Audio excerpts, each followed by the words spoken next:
It is Fab over 40, and I am going to do this for a second, not to be rude, but you know what? We're going to start off and say hello to all of you. And today is Sunday. Yes, we're live on Sunday at 2 o'clock Central because that's where I'm at now. We're going to talk Fab over 40. And I am not going to keep you long. I'm going to get to it right now with our guest. So here we go.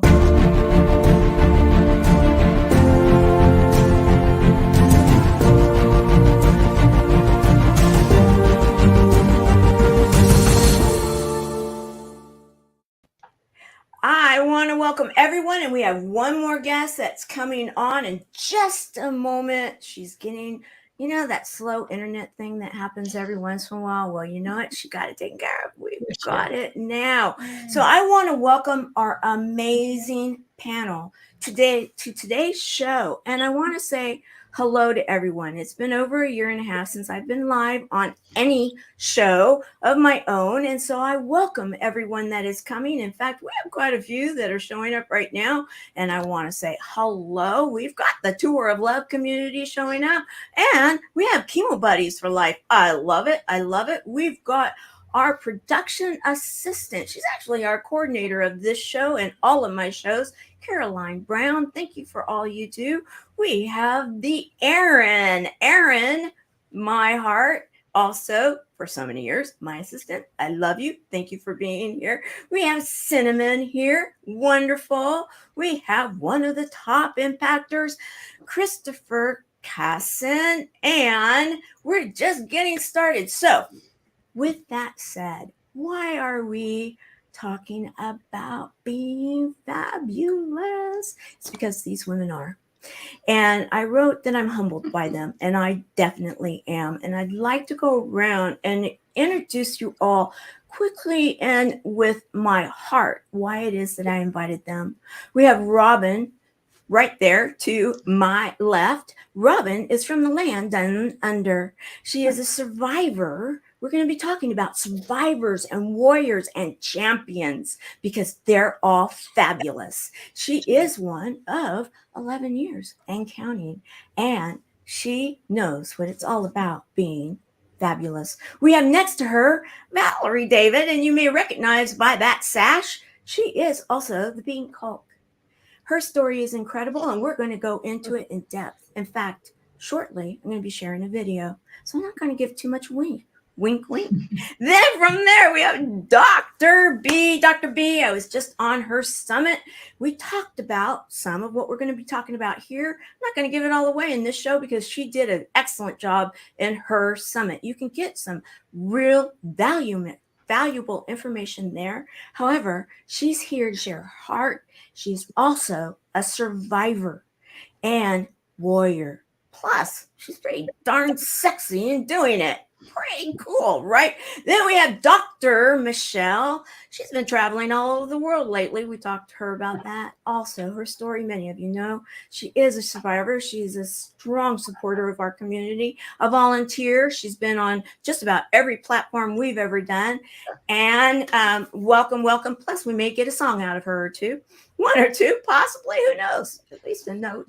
And then next to her, rounding up the group, we have Gloria. Gloria is our support champion because in every single situation in our lives, we need those people that are there, that are with you, that their heart is there to help you through some tough times.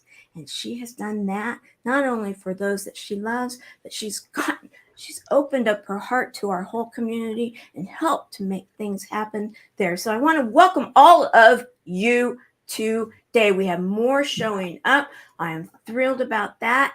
We've got Dr. Sony Jackson is in the house. And without further ado, I'm going to start a video and then we're going to go into a conversation. So here we go.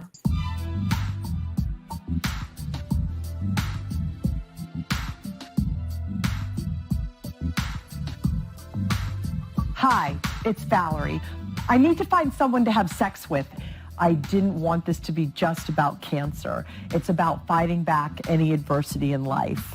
My lust for life is being fulfilled. I am ready to kick cancer's ass. I feel like this show is honest and it doesn't sugarcoat anything, but I hope it also brings a lot of humor as well. Do you think there's a difference between my two breasts? Can you feel them and check them out for me? You know, you have to be honest, and it has to be painful. And if it's not painful when you're writing it, then don't bother being a writer.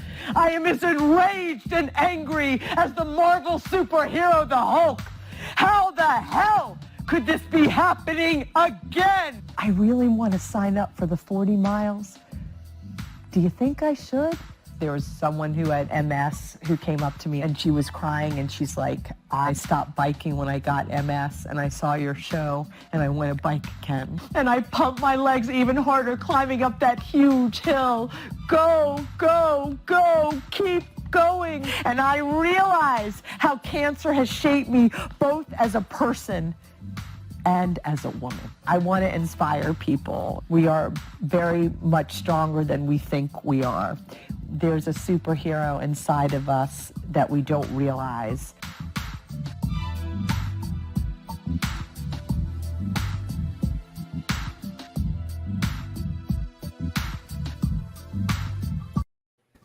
And I forgot to give the little whoops, you know, sensitive ears. However, this is a show that we're going to talk about some real stuff. So I want to open it up. And what did you guys think of what was shared in the video? Yes. I was saying the same thing. This is enough. I mean, I cowered for so much of my life when bad things happened that when cancer hit me, I was like, okay, it took away my life. It took away everything. Enough. And one of the things I love that, Valerie, is I became my own superhero. I needed someone to save me, so I became the one who could save me. And I had to be brutally honest with everyone around me to be me. And that's why I talk about being unapologetically me. Go out, be the best version of you unapologetically, because that's the strength you need to get through this. Because you can't rely on anyone on the outside to pull you up because they can't be in your head. You're the only one there. And so, like Valerie was saying, there was one point where I went, that's enough. Take me or leave me. Yeah. Yeah. And thank you so much for showing the clip. I really appreciate that as well. And it's true. We all have a superhero inside of ourselves that we're all stronger than we think we are. And it's whether it's cancer or anything going on in life, we don't realize how powerful we really are. And we need to all give ourselves much more credit and give ourselves grace. Beautiful. I love that. I really love that, and it really resonated with me when you said, Valerie, that cancer shaped me and as a woman and in life. And looking back 11 years was a pivotal point in my life, and it really has taken me on new pathways and changed the trajectory. And for that, I will always be thankful for something that was so unwelcome. But yeah, so thank you for sharing so vulnerably. Oh, thank you. And I want to say that it's powerful because, you know, a woman that has had cancer and you're going through the whole emotions of losing body parts and losing part of who you are as a female and a woman, it could be very destructive. But when you take the courage to stand up and accept yourself for who you truly are, no matter what has been taken away in your physical, at the soul level, you are all that you need to be. So I love it. Thank you. Yeah, everything is inside of us. Cancer made us find it. Exactly. And it does. And even though we are different from all of this, we can't not have changed. It doesn't mean that it's a change for the better. It's something that can help us grow and help us find our courage in anything in life. If anything's thrown at me, it's not so scary. We've been through a lot. So what can be worse than facing our mortality. You know, Exactly. if the subway's a little slow, it's okay. You know, we don't sweat the small stuff because we've gone through much bigger than that. And we know that we have the capacity to keep going no matter what. Gloria, what did you think when you were listening to the Pink Hulk? Because it was your sister that you were so close and you were her support buddy. And you talk about that. We have videos of that we shared in the Tour of Love. But however, what were you thinking? And I know you've been helping a lot of people with your podcast and your coaching and everything that you've been doing also that are going through a lot of change.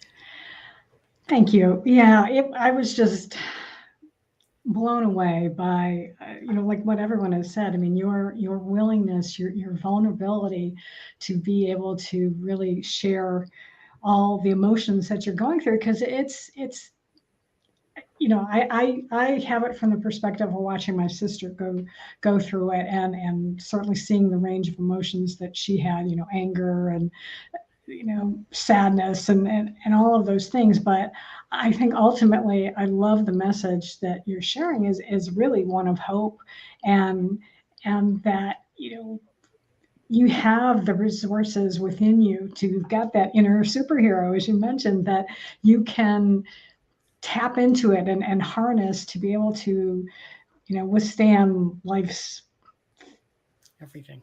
Things that come their way. It's like lemons, life's everything, yeah. Like whatever. Right. Yeah. Right. Yeah. And I want to explain a little bit more to the viewing audience, those that you may not know. Why is it that we're talking about this? Well, it's obvious, and one reason, possibly the pink and behind our names and the time of year that it is right now. This is Breast Cancer Awareness Month. However, I myself and many of those that are on this panel are also have heard that diagnosis that is associated with the quote unquote pink ribbon one way or another. However, that's not the whole point of it, because awareness is the key to being able to fight anything. And right now in October, we really are looking at testing and knowing yourself and listening to your body, being healthy, being mindful, all of those things. And quite honestly, many of you know I'm running for the not Impactor, did that already, running for Fab Over 40, and their nonprofit of choice is the National Breast Cancer Foundation. And in looking into what their mission and message is, it's all about being aware. And they raise money to help people to get the testing done if they can't afford it. And so many amazing programs that they've evolved over the years. So I wanted to bring that up because it's like, okay, what are you guys talking about? Fabulous. And then you're going into breast cancer. Okay. You throwing something at me? Yes, great information with some fabulous attitude. So with that said, has anybody on this panel ever faced let me rephrase, anybody that has heard those words either for yourself or someone else that you love, you're constantly going through testing, and because that's part of the follow-up process. Sometimes you're going through it because you're thinking, something might be wrong. You're not sure. There might be a change. I'm going to start with you, Valerie, and then I'm going to go to others. Valerie, your story is unique, and you talk about it in the Pink Hulk, because not only have you faced that diagnosis of that 6-letter word once, you faced it a few times, haven't you? Yeah. 3. Yes. Mm-hmm. Yeah. And your first one was not the same as the second diagnosis. And that can happen. Not everybody understands that. I'd like for you just to briefly kind of bring us up to speed so that we can go forward and talk deeper about this? Sure, sure. I was originally diagnosed with not stage 3 non-Hodgkin's lymphoma, and I am celebrating my 25th cancer anniversary. I have this coming year. I'll have dealt with cancer for 25 years, and I am still here. And I'm so proud, and I'm so honored to be here and having the support from all these incredible panelists and yourself. Thank you. And then 15 years later, I found a lump, and I thought something was wrong, and I had that intuition. And one thing is never, ever, ever, ever not listen to that inner voice. And I knew something was wrong. And the irony about this is, and this is where we need to put our health first. I was going to wait another 3 months for my new insurance to kick in, because I thought, oh, I'll have better coverage. And a friend of mine said, are you out of your mind? She's like, you're going to wait 3 months for a lump that you found. And she's like, you're going straight to the doctor. Right. And I did. And the very next day I was back at my cancer hospital from lymphoma. 15 years later, diagnosed with stage 2 breast cancer. And then after that, I was in remission and for 4 years, and I had these really bad chest pains, and I knew something was wrong again. But this time I called my doctor and I said, I have cancer again. And they're like, oh, I'm sure it's a pulled muscle. I was like, nope, I know this pain. I know these symptoms. I have cancer again. And sure enough, it was stage 4 metastatic breast cancer. And I luckily right now I have no evidence of disease. I was diagnosed with stage 4 the day the Pink Hulk show was opening in Portland, Oregon. And I did the show that night, and I continued the run, and I continued performing. And then I was offered this oral medication, and I had done research on another oral medication. And I said, do you mind if I try this one instead? And my doctor was wonderful and said yes. And then and I took that drug, and 5 months later, I had a 100% response, and less than 3% of people on this drug have that 100% response with no evidence of disease. So I am grateful and thankful. And I was very thankful that I listened to myself and took the reins and researched the medication I was on, called my doctor and said something's wrong. And by golly, we need to be our own best patient advocate. And right now I'm waiting for a scan and we can, talk about that, but I want other people to talk, but the message is here to listen to that inner voice and to make sure you've got the best medical team, someone who will listen to you, doctors who will listen to you. And if they don't, then change doctors, change hospitals. And also, patient advocacy as far as financial as well. I had 2 huge bills that were equaling over $10,000. And I called up and I said, listen, I don't want to be on a payment plan. I want them pardoned.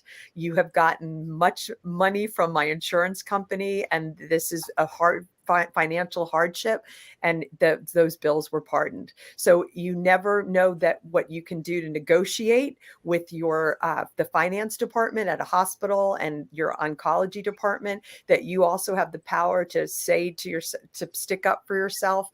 And also you have to have a wonderful support team, which I did with family and friends. And Gloria, bless your heart for taking care of your sister. I know that as a caregiver, my hat goes off to you, because I know that's not an easy thing to watch a loved one and your sister go through what they're going through. But know that we're so grateful for you and for people out there that are the caregivers that are helping us get through it, and as well as our friends and doctors. Thank you for sharing.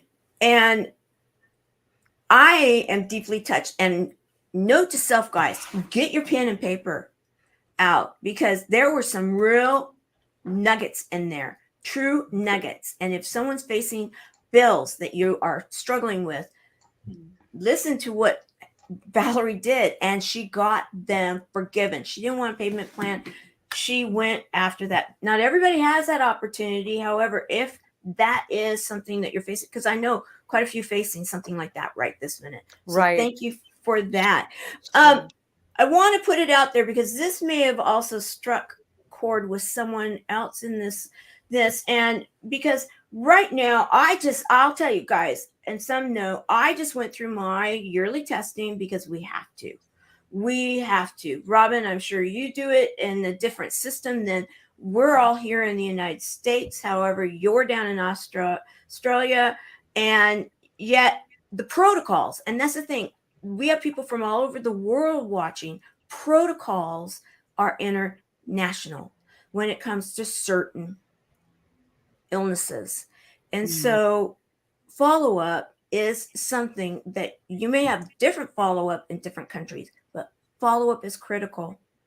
And sometimes we do face reoccurrences, or we have to go back for different surgeries, or things change. And I know of a couple right now that are probably saying, yeah, I can totally relate with that in the past, or I can relate with that right this minute. I'm going to put it out there. Who wants to share right this minute about that? Okay, Dr. B, let's go there and let you share what you're experiencing right now.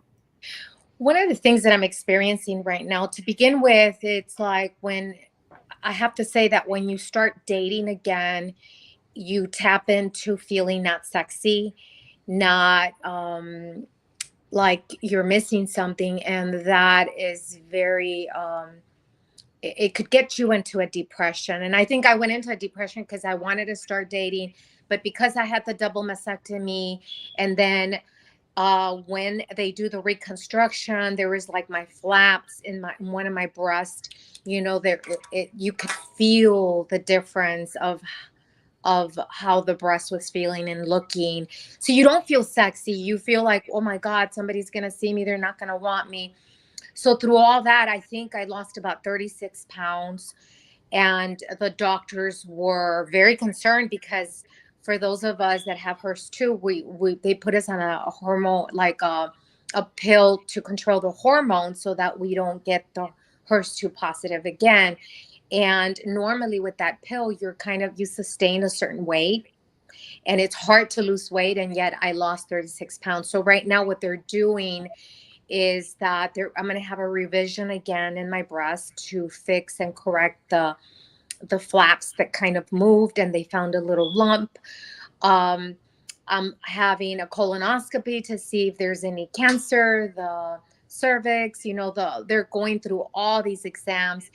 And believe it or not, it's like you freak out, or I was freaking out, and you go into funk, right? So now I'm telling people you need to funk it out, even if you are in this process of fear of, oh my God, what do I do? Is it cancer? Is it not? Because going through it again, gosh, like you went through it 3 times. Imagine going through it again.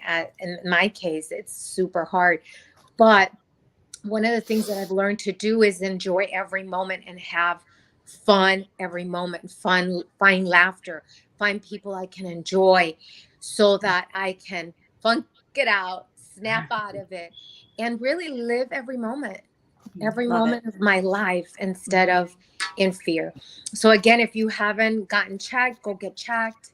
If you had cancer, keep doing your annuals just like we are.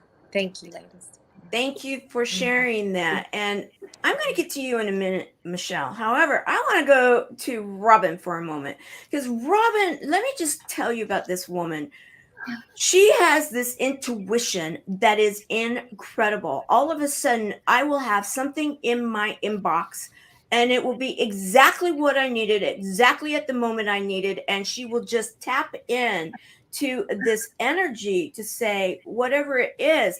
And I tell you, I'm crying, I'm laughing, I'm whatever it is that I needed at that very moment, because this woman reached out. And she's been there, she's done that. And when I want to go into this because it pivots from what Dr. B was talking about. When you went into your diagnosis, your chapter of life, if you will, that was such as this, and you have a lot of kids, and you had like that traditional marriage thing going on at one time, and you had that whole thing going on. And now you're out there saying, I am so incredibly fabulous. I am living the life of my life, with the energy that, and all of that more, I would love to know, because that was a bit of a journey for you to go there, right? Absolutely. And, cancer was the defining moment, as I shared. And I realized that there were a lot of broken dreams. I had a lot of emotional pain that I was keeping in, trying to keep this marriage together. We'd moved to a different country and life just didn't work out how, we imagined. And what do you do about that? Well, I was trying to just keep the lid on everything and convince myself I was okay. This marriage was important and everything. And when I got cancer, I realized in these simple words that my life mattered and that I had to speak my truth, that I had to, live my truth. And that became a journey. And you can only take responsibility for yourself and you can't change somebody else. And in the end, I found myself on my own, and I realized, we get this one beautiful, incredible life, and that is one of the gifts of facing our own mortality. And how did I want to spend it? And so became on the quest of, working on my own personal development and finding that little girl that was within me that loved life and had lost my zeal really in the quest of looking after everybody else. And really, you talked a lot about listening to your body. Well, I was at a point where I was not listening to my body. It was push, do. I had 7 children, homeschooled them, and lived in the outback almost in some really challenging circumstances. So my self-care was really lacking. So I've learned how to love me and prioritize and put boundaries around and know that as I fill myself up, that is how I overflow, onto others. And I have a journal that my first page was, Lord, show me what I need to learn through this experience. And yeah, it's a challenging journey, and yet there are so many golden moments, golden nuggets, and we have to be careful of the stories we tell ourselves and our perspective on life, and not let this diagnosis define us. We're way more than that. And when we break free and we live with joy, I believe that's a huge part of healing from this journey, is getting rid of these emotions that are blocked in our bodies and expressing them and finding people that lift us higher and really get out and live our best life, Tamara. I love that. I mean, so many, again, golden nuggets throughout the whole thing. And guys, you see what I'm talking about? There is something about those that have faced something so big. And Cinnamon asked a question, and as I call upon each one of you on different things, I'd like for you to touch on this, because I think you really did, Robyn, in regards to what is it that, that you get your spirit up when you're down. And you were sharing right there. I love what you shared about your journal and about also being real about your life. Where am I at right now and where do I want to go? And I love that. Thank you for sharing. I'm going to right now share with you guys a video. For those that don't know about the cause that many of us have come together on, in fact, all have been one way or another associated with what we're doing at cb4l.org through the Tour of Love, through just about anything I do, Service Heroes, everything I run for, everything I do has all roads going back to this one mission. And I want to share it now. Life is so fragile, and we're constantly reminded just how fragile life can be, especially when we or a loved one is told we have cancer. Cancer survivor myself, I can tell you, we still feel very alone in this journey. There's a study that's been shown that patients who are socially isolated have a worse prognosis, have a worse outcome than patients who are socially interconnected. Buddies for Life is a non-profit cancer support group for those whose life has been impacted by cancer. We'll match you with the perfect buddy.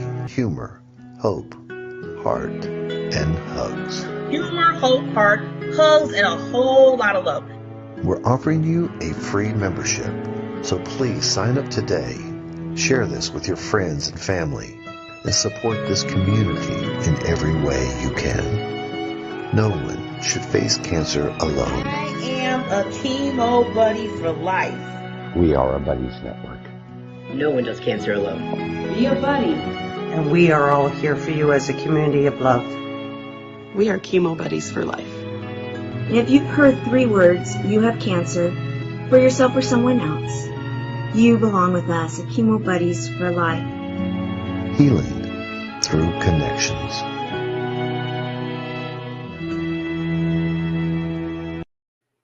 And I want to thank Skip Thomas, who is one of our board members. That's his voice.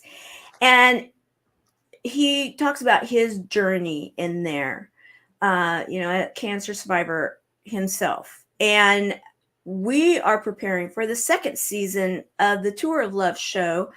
I did put it out there that we were going to be getting it going at the end of this year. We are now looking at towards spring of next year. However, it's going to be amazing. So just wanted to put that up. I said that I would be giving you all updates about the Tour of Love through this show. So that is one.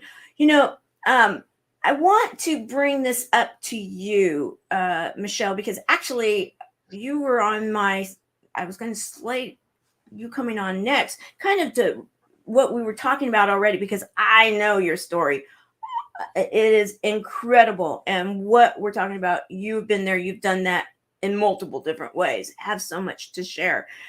Yeah, one thing that Cinnamon just said that I'm looking to get it up again. And it's something that goes along with Dr. B was just what she was just sharing. However, I'm sure you can relate to this also, Dr. Michelle, is that she's talking about, I have a problem.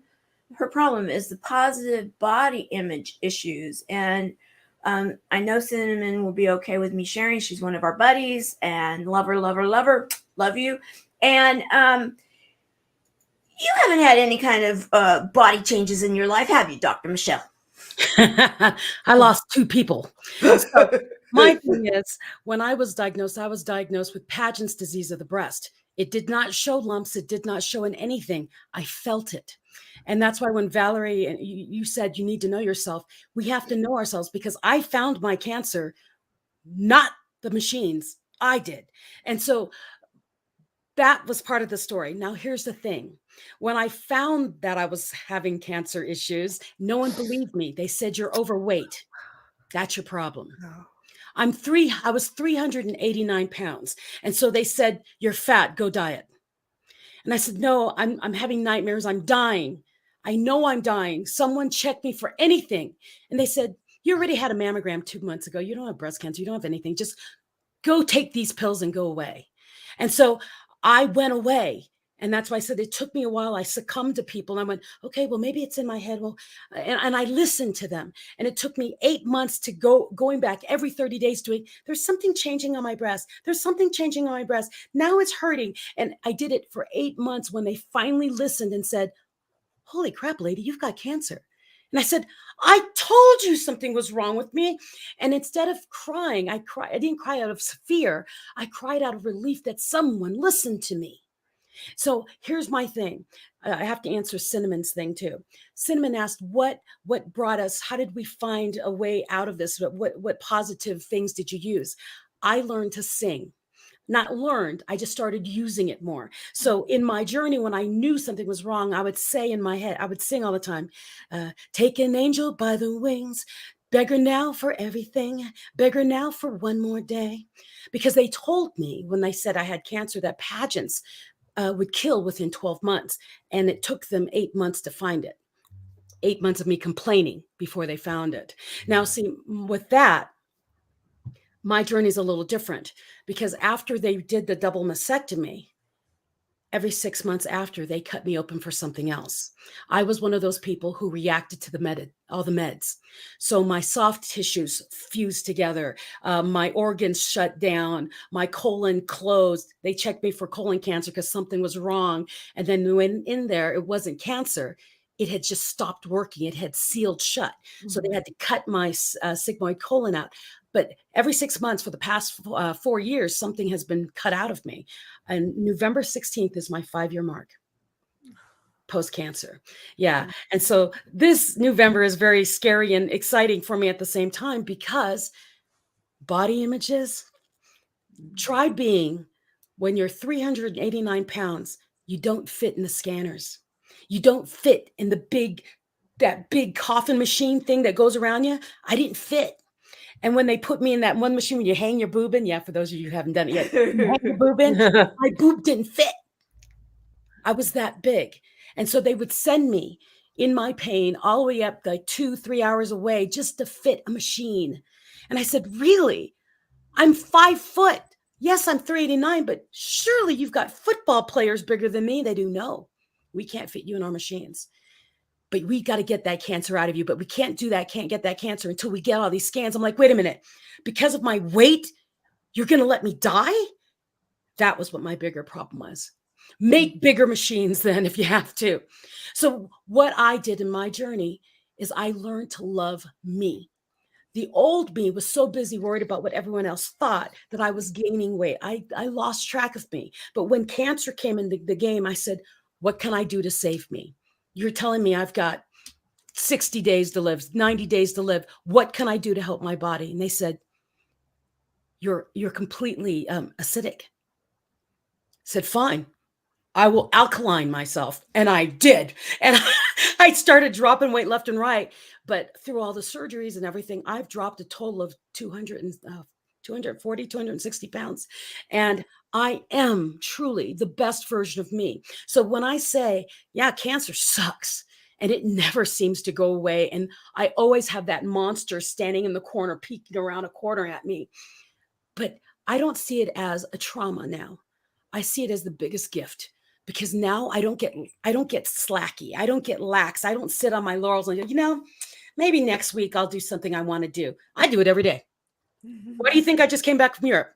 I know. I want to go to Europe. I'm going to go to Europe for 2 weeks. What is it? It's money. What was that money taken for before? I had to hand it over to a hospital. I'd rather go travel and drop dead while I'm traveling than sit on that table like they were doing to me before. So my whole perspective on life has changed to live your best life every day. Be the best version of you. Yes, change is scary. Yes, it hurts. Yes, everything, all the fears, fear, cry, do whatever you want, but get up. This whole journey started me on my speaking career. I became an executive speaking coach just to pull the stories out of people like us. Why? Because the suffering we've gone through have made us stronger. It didn't break us. It broke us into a million beautiful glass pieces, and now we're just gorgeous mosaics. We are fabulous mosaics. So that is what my thing is go find a song. I sing all the time now. And I think my biggest song now is, can I do it? Oh, yeah, please do. And people think I'm talking about a man. I'm talking about myself. At last, my love has come along. My lonely days are over. And life is like a song. It's because I finally accept me for who I am. I had to pretty much die to find me. Don't wait to get sick. Don't wait for someone to tell you it's okay to be you. Go be you, love you. And that's what this is all about. I love it. And in fact, what I'm going to do right now is I'm going to share over the next, this is a limited series show, guys. And so we're going to have panels, every single one, different focus every single week.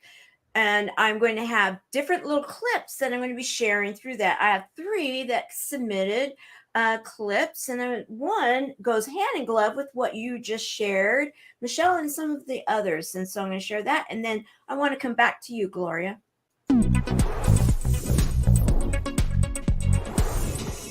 Hello, I'm Cheryl Meyer, otherwise known as Cheryl M. Health Muse, and I live in Los Angeles, and I am fabulous over 40. I know because I've been over 40 for a while now. The best thing about growing older is that I no longer allow fear to be my nemesis. I feel the fear and do whatever it is I want to do anyway, and I can do anything. Hello, my name is Mariana Vukovic. I live in Austria, Europe, and I am an artist. Best part in being fab over 40 is the realization that life is too short to waste time on things that are not worth it. My name is Kellyanne, and I am from Parker, Arizona. And I love being over 40. I would not trade it. It's all the experiences that I have been through have really made me grow as a person, and I'm stronger for it.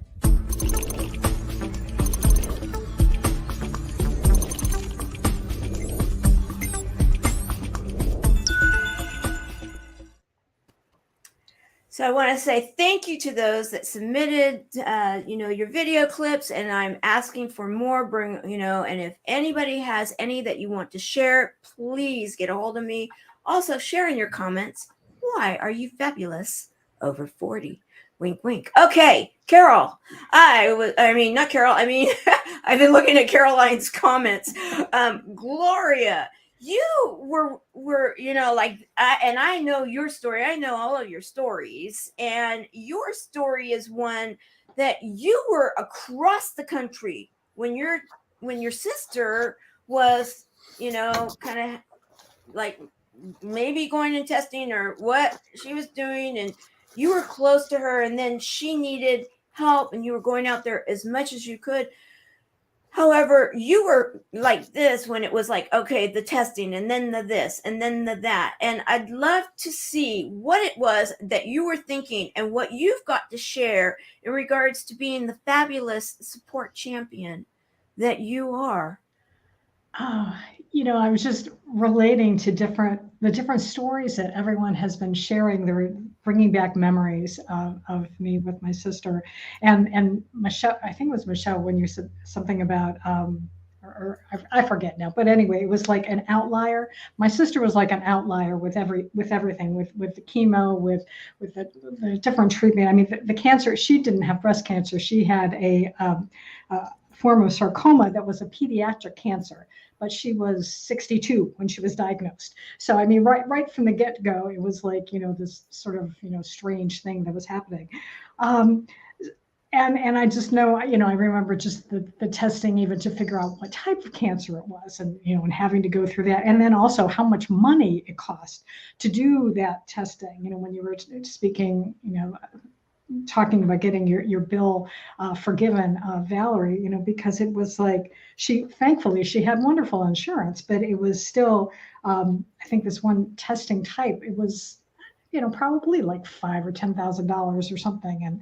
And just to figure out what kind of cancer it was. But I also want to talk about, answer Caroline's or Cinnamon's question about, how to stay positive.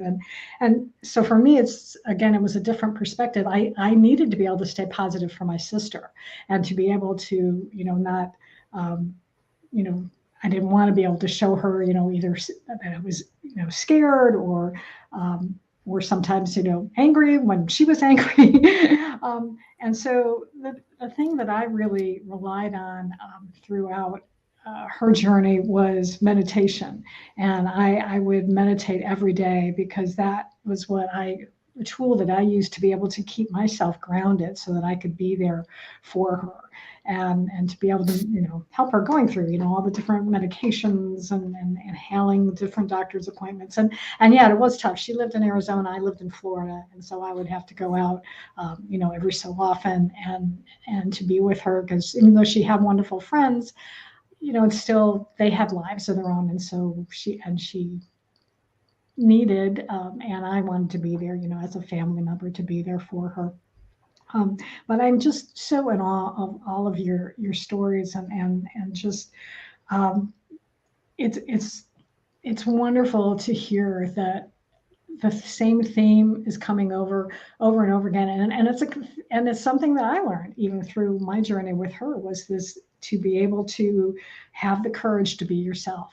And it's what I wrote about in my book, Live, Love, Engage. The subtitle is How to Stop Doubting Yourself and Start Being Yourself, because I had to learn that myself. And I really, unfortunately, my sister didn't survive her journey, but I'm so blessed that I was there for her, and we have still had some wonderful memories that we forged together through this journey, including making Christmas cookies one year. And so it's, all in all, it's not the most pleasant thing in the world. And if you can learn some lessons and learn how to love yourself in the process of it, I wouldn't say it's worth it, but thank goodness that you can do that. And so that then you can go out and you can inspire others and let them know the importance of loving themselves. And then perhaps it'll keep whatever new illnesses away, and then maybe, in the future. If that makes any sense. Thank you for sharing that. And it was such a great perspective too, because when we're going through it as a support person, you're still going through it with your own feelings. And so meditation and some of the different things that you were talking about, so strong. And being away from someone when they're going through it, and the support system that is needed. I'm going to share right now a song that was created for the support group that many of us here have supported, and we want to get back up and going very strong. That's one of the big pushes right now. Come back, get it going. And this is a song that talks about it. Together, we are stronger than sadness. Together, we are stronger than cancer. Together, we are stronger.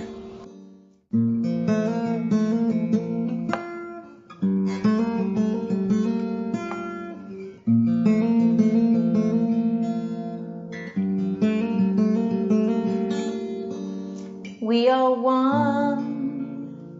We are love. We are hope. We are the ones to change the world with our hearts.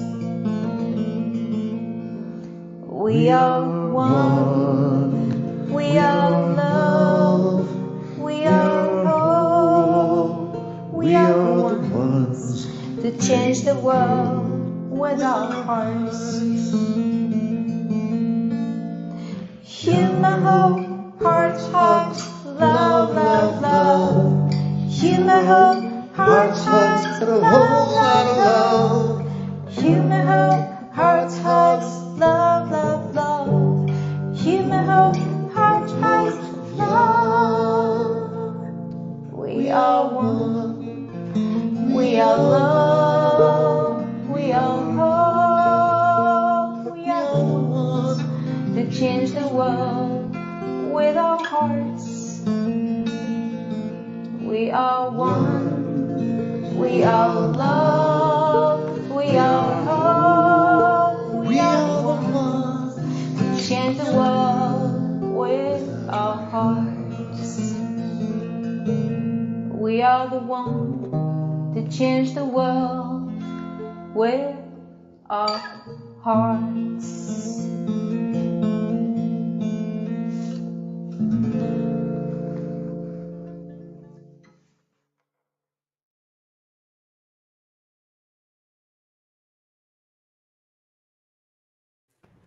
And again, I want to thank Julie Christopher, also known as Juju, and Skip Thomas, also known as Poe, who performed this for the Tour of Love. Tour of Love is coming back here soon next year, second season. So exciting. So as we start to round this up, what I want to do is I want to do bullet point and go back to each one of you. And if you had one thing that you could encourage, share, that's feeling strong on your heart that you want to say before we end the show. And I want to assure everyone, if you want to know more about any of the panelists, I have bios on all of them, their contact information. It will all be loaded into social media. You'll be able to follow them all. So I would love to be able to start. And if you don't mind, Robyn, you're usually right ahead and ready. So I'm going to start with you. And then, guys, a sentence or two, and then we're going to wrap this up.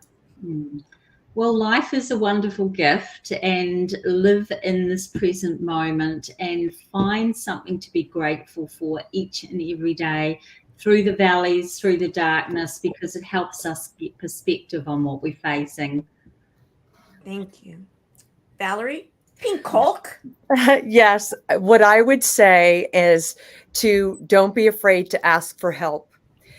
We all feel there's a sense of shame by admitting that we're not doing well, that we have to be like, I'm fine.